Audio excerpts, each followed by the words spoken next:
มื้อนี้สิพาพี่น้องมาเบิ่งงัวเด้อบ่อนี้เป็นบ่อเลี้ยงงัวเด้อน้ำนี้มันหญ้าไต่หมดแล้วหญ้าไต่เมื่อบ่มีหญ้างัวกินเด้อยามนี้ตัวนี้กำลังสิเกิดลูกเด้อตัวงัวแม่ตัวนี้นะประมาณ2-3 มื้อนี้สิเกิดลูก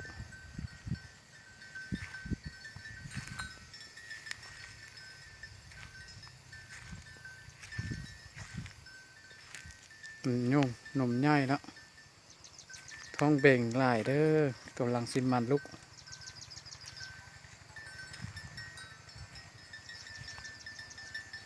มุ้งประมาณ10 มื้อ5 มื้อ5-6 มื้อแหละเกิดลูกเด้องัวนี่งัวแม่นี่นะ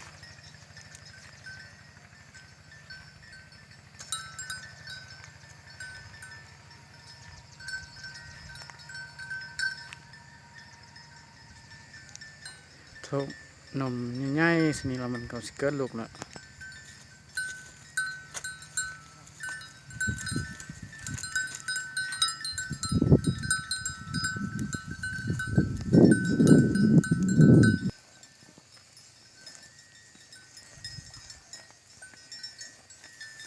ตอนนี้กำลังสิค่ำแล้วมันบ่เห็นดีเด้อ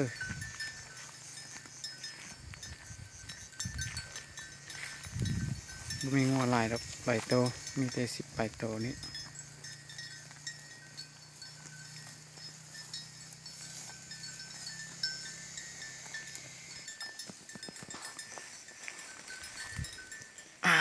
หญ้ากำลังสิโป่งนี่เด้อหญ้างัวกินแต่เมื่อฝนตกมากำลังสิโป่งหญ้างัวกินได้เนี่ย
เกิดแต่เทมมื้อนี้ว่าแล้วนะมื้อนี้ต้องเกิดแต่เทมได้ลูกตัวหนึงเด้องัวแม่เกิดลูกเด้อมื้อนี้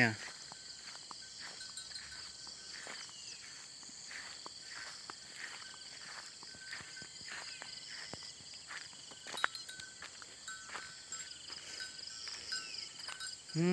มงามนะอะไรตัวแม่ตัวหนึงโอ้ดีได้แม่ตัวหนึงเด้อมื้อนี้โอ้คัก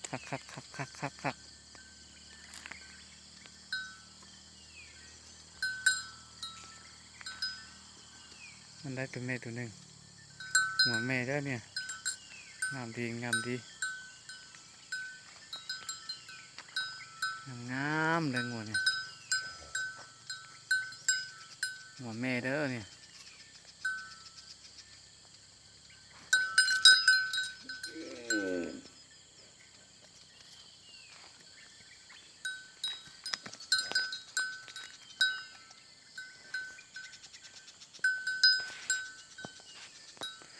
เกิดแต่ไม่ซ้อมมือวานนี้เนาะ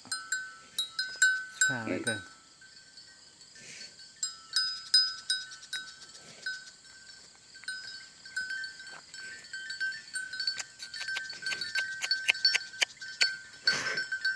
อ้าวโอ้ยโย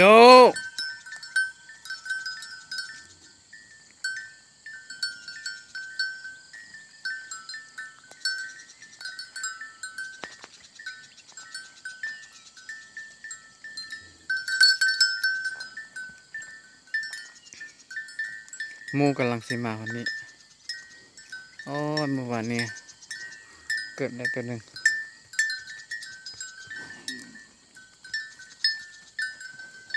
มันโดนเนาะกำลังมาโดนอย่าสุดกันเด้อเป็นหมูกันดีๆเด้อ